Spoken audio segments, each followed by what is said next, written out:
Weer het. Kijk, die vraag is volgend, is jy gereed vir die nuwe wyn? Kom, en is jy gereed vir die nuwe wyn? Ek glo die Here het 'n spesiale boodskap vir ons vandag. Ons gaan lees uit Markus 2 vanaf vers 18 tot 24. Ek glo die Here is besig om ons in te lei in iets baie groots en baie awesome. En as ek net luister na die boodskappe wat die Here vir ons hierdie jaar gee, het so ver, is hy besig om vir ons net 'n bietjie te, kan ek sê, lei in 'n rigting waarheen ons moet gaan. Sodat ons self by die antwoord sal uitkom. Die vrae in ons harte, die vrae oor Here, wat gaan gebeur? Wat is op pad? En baie mense dink net aan die negatiewe dinge. Ons kyk na die pryse, dis erg, ons kyk na ons ons inkomste en jy wonder, Here, hoe gaan ek dit maak? Maar dan herinner die woord vir my, dat die grootste herlewing nog gaan gebeur voordat die einde kom. En dit is wat my opgewonde maak. En die Here sê, hy is besig om vir homself 'n groep uit te trek, wat gereed sal word en sal hardloop met hierdie vuur, wat hy in ons gaan plaas. So is jy gereed vir die nuwe wyn. Markus 2 vers 18 tot 24. En die disippels van Johannes en die van die Fariseërs was besig om te vas. Toe kom hulle en sê vir Jesus nou, waarom vas die disippels van Johannes en die van die Fariseërs, maar u disippels vas nie? Jesus sê vir hulle, kan die bruilofgaste dan vas terwyl die bruidegom by hulle is? Solank as hulle die bruidegom by hulle het, kan hulle nie vas nie. En Jesus sê vir hulle, ekskuus, ek het dit nou net gelees, maar daar sal dae kom, wanneer die bruidegom van hulle weggeneem word, en dan sal hulle vas, in daardie dae. En niemand werk 'n stuk nuwe lap op 'n ou kleed nie, anders skeer sy nuwe aangelapte stuk van die oue af, en daar kom 'n erger skeer. En niemand gooi nuwe wyn in ou leersakke nie, anders sal die nuwe wyn die sakke laat bars, en die wyn loop uit en die sakke vergaan. Maar nuwe wyn moet in nuwe sakke gegooi word. En terwyl hulle, en dan is 23, en terwyl hulle op die Sabbat deur die gesaaides loop, het sy disippels al gaande are begin pluk. Toe sê die Fariseërs vir hom, kyk, waarom doen hulle op die Sabbat wat nie geoorloog is nie?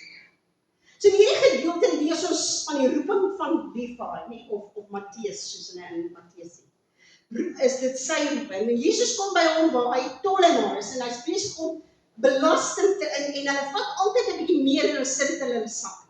So hulle was oneerlik in die werk wat hulle gedoen het, en hulle was verskriklik gehaat. Maar wanneer Jesus vir hom sê, los en kom volg my, dan weet ons hy los alles net so en hy volg hom. En dan nooi hy vir Jesus om saam met hom te kom eet. En net soos wanneer ons opgewonde oor iemand is of iets is, het hy al sy vriende genooi, so daar's baie sondaars en baie tollenaars saam, en Jesus kom eet saam. Nou sê die skrifgeleerdes, maar hoekom vas Johannes se disippels, en die skrifgeleerdes, maar julle vas nie? Maar nou moet ons onthou dat in die Ou Testament, die enigste wet wat gegee was oor vas, is dat dit op die dag van versoening gebeur. Die hele volk het gevas, voor die priester ingegaan het om dan versoening vir die hele volk te doen. Maar nou het hierdie skrifgeleerdes gevoel dat hulle nie genoeg vas nie, so hulle daar begin byvoeg. Hulle het gesê maandag en donderdag sal daar gevas word. So hulle weet mense tradisies, mense dinge wat bygevoeg word. En hier is Jesus wat beter behoort te weet, besig om saam met sondaars te eet op 'n vasdag. Hulle wette en hulle stelsels. Wanneer hulle Jesus dan konfronteer, dan bring hy hierdie 3 gelykenisse en hy verduidelik dit nie. Een van die bruidegom, die een van die stiklap en dan van die wyn, die wyn in die wynsakke. En alhoewel ons nie altyd verstaan wat dit beteken, het hulle presies geweet. Net 'n dwaas sal 'n ou stuk op 'n nuwe kledingstuk doen, of wyn in 'n ou sak gooi, want hulle het geweet hoe dit werk. Nou ons in moderne tye, as jy se wyn koop, sal jy dit so kry. Dis klaar verwerk, dis in 'n bottel. Maar in die antieke tye het die verwerking van wyn baie anders gedoen. Hulle het die druiwekorrel staan nou gepluk, dit in 'n vat gegooi en dan het hulle dit met voete uitgepas. Dan het hulle hierdie wyn gevat, of hierdie sap gevat, en hulle het die vel van 'n bok geneem, en dit toegemaak, en dan die wyn of die sap dan nog steeds daarin gegooi. Want te midde van al hierdie het die gissingsproses plaasgevind, en die wyn het begin uitsit van die gis, en dan kon dit versnap uit die nuwe vel, uit sekere gate wat daar in die vel was. En so het die wyn behou gebly. Maar sou jy nou nuwe sap in 'n ou sak gooi, dan het hy klaar sy vorm behou, hy kan nie meer uitsit nie, so hy skeur. En jy verloor jou sak, en jy verloor jou wyn. En dis hoekom Jesus dan sê, jy kan nie ou wyn in 'n nuwe sak. Kom Jesus dan nou, en hy gee net vir die gelykenis. En hy sê, maar julle nuwe wyn in nuwe sak. Nou moet ons onthou dat hierdie sak eens op 'n tyd 'n nuwe sak is.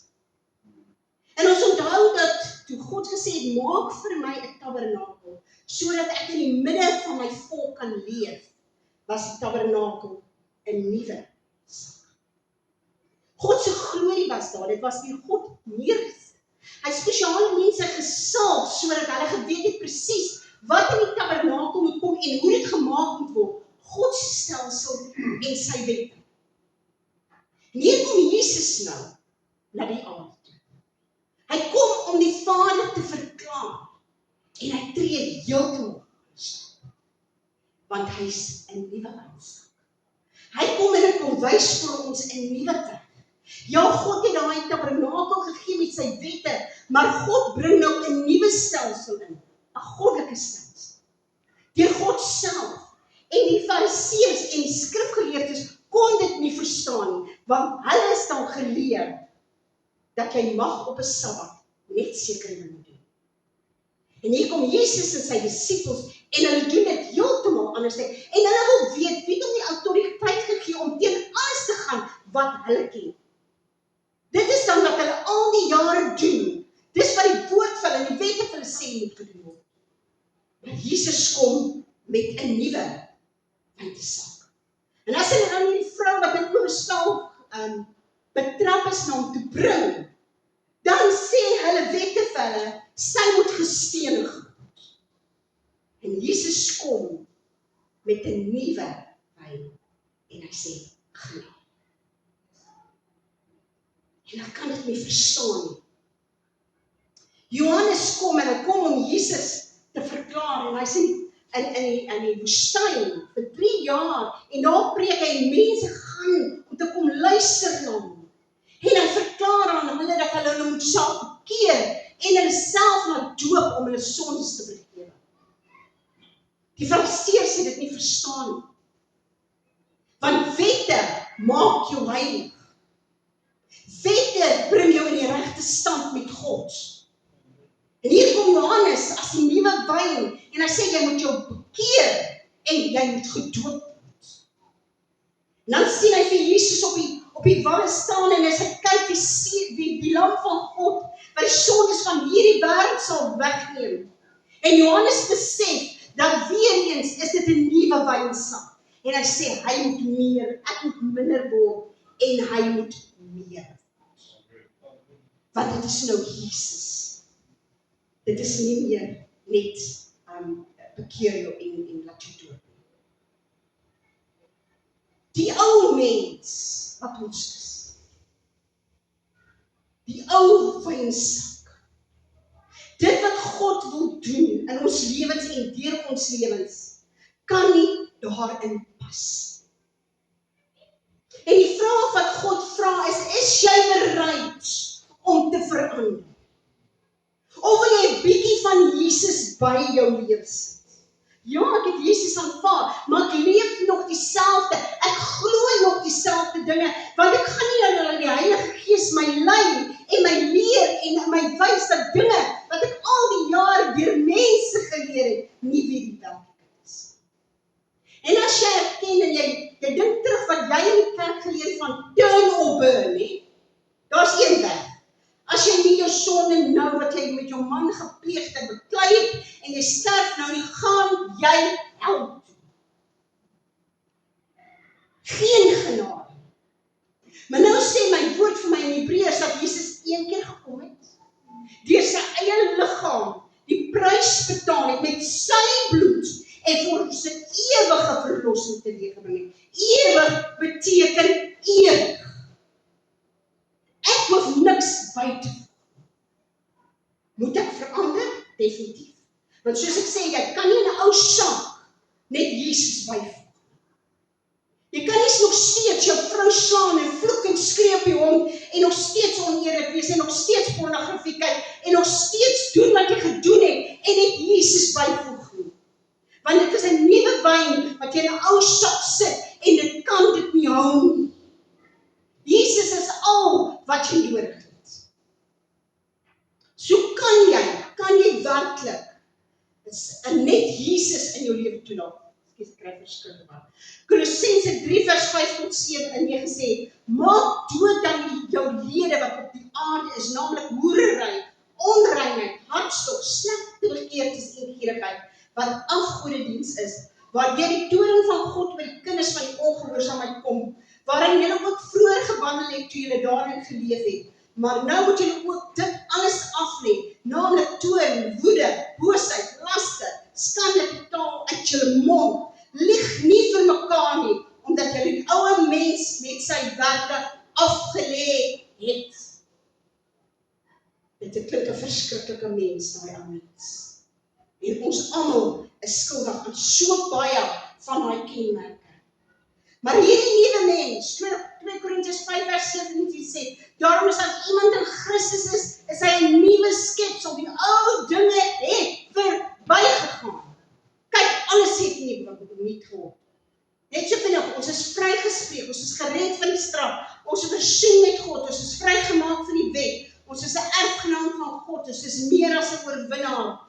Ons is deur hom aanvaar, ons is heilig, perfek, een met hom, God se geregtigheid, met hom bekleed, verseël met die Heilige Gees, soos Christus in die wêreld.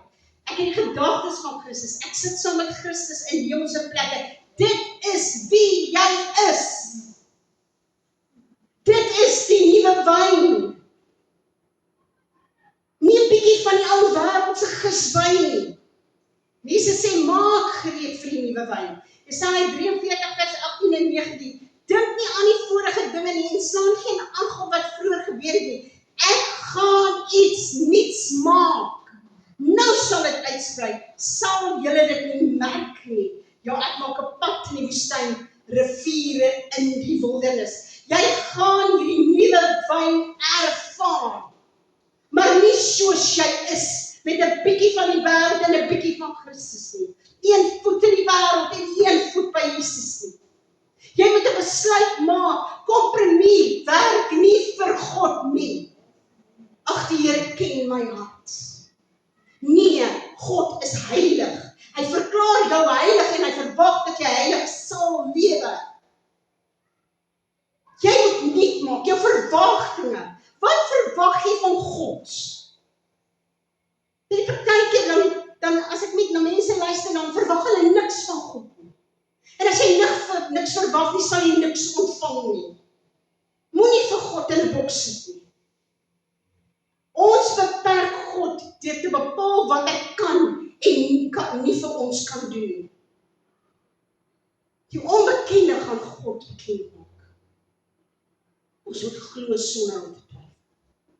En ek luister of lees op Facebook hierdie kragtige getuienis en het vat vir my so alles saam dat die vrou sê haar kind is siek en sy gaan hospitaal toe en dit klink dit soos 'n staatshospitaal, ek weet nie waar dit is nie.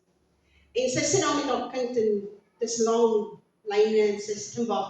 En die vrou kom in hardloop skreeu en sy sê my kind is dood, help haar. En die dokters gaan na haar toe en al wat hulle kan doen is om te bevestig dat die kind dood is. Die vrou het is oomblik stil gebly en toe begin sy bid. En sy sê, God, U is my God. U is 'n waarmaker van die woord. U is nie 'n mens dat U sal lieg nie. Here, ek het my kind aan U toevertrou. U het my kind aan my toevertrou, Here, en ek vertrou hom aan U toe en ek weet daar bid. En die vrou sê, sy sit so oomblik so en sy dink haarself, hoe kan sy stil bly as hierdie vrou so hartstogtelik bid? En sy spring op en sy begin in tale prit. Sy sê, na toe bid die hele, almal wat haar om hulle is bid hulle, en 'n halfuur later kom die dokter aan en hulle sê, hierdie kind leef. Is dit nie die God wat ons dien nie? Wat maak ons anders? Hy vra net dat ons beskikbaar is. Hy vra net dat ons hom sal glo en vertrou wie hy is. Maar ons probeer 'n rukkie en dan gee ons op. Weet jy, kragtige getuienis en het al hier gebring van Andrew Wong se seun wat dwelmverslaaf was en toe geouditeerd in Namibia. Overdose. Dis nog steeds Engels. En die oudste seun bel die pa en hy sê hy's dood. En hy sê vir hom, niemand raak aan my seun so pad. 3 ure, al wat hulle doen is hulle bid in tale. En toe hulle daar kom, toe sy regop in sy bed. Hulle het al klaar die toutrek aangesit. Hy was al klaar blou. Ons God leef. Ons God leef. En omdat hy leef, kan ons leef. En dit is volbring. Dit is gedoen.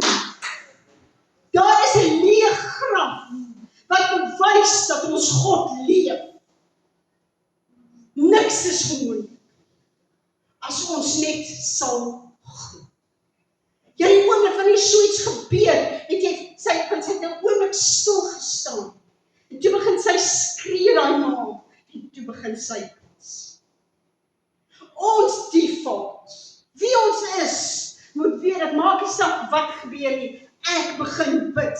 Ek staan op in die oggend en ek sê, dit is die dag wat die Here gemaak het. Nie Satan nie, die Here gemaak het. En ek sal my verbly daarin, want ek weet my God is vandag vir my net die beste. Hy het vir my 'n lewe van oorvloed. Hy het vir my 'n lewe van gesondheid, want hy het dit reeds gedoen. Moenie stil bly nie, moenie langer stil bly nie. Jy weet, toe die Here met my praat oor die woord, en hy sê, van 1 voet in die wêreld, van 1 voet in die kerk, of in God, toe krap my hart. Want is dit nie wat ons doen nie? Ja, ons lewe in hierdie wêreld, en ons werk, maar ons God is nommer 1. Al die ander dinge maak nie saak nie, hy is nommer 1. En as hy vir jou vra gehoorsaamheid, dan doen jy dit. Kom ons wees daai nuwe sakke, waar jy die nuwe wyn kan in sit, sodat ons dit kan uitgee. Nuwe wyn. Is jy gereed vir daai nuwe wyn? Is jy gereed om jaar oop te maak en sê, Here, vul dit met die nuwe wyn vir hierdie tyd? Kom ons staan.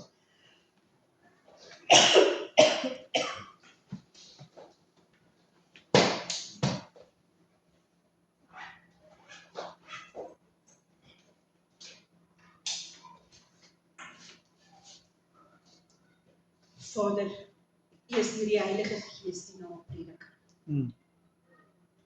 Praat met ons hierdie week. Here, laat ons harte ondersoek, maar Here, ek bid, deur die genade, Here, kom deur die krag van die Heilige Gees en maak nuut. Maak heel, herstel. Here, dat ons hier weer eerste in ons lewens sal plaas. As ons God. Here, kom in die werk. Ons bid in die magtige naam van Jesus. Amen. Amen.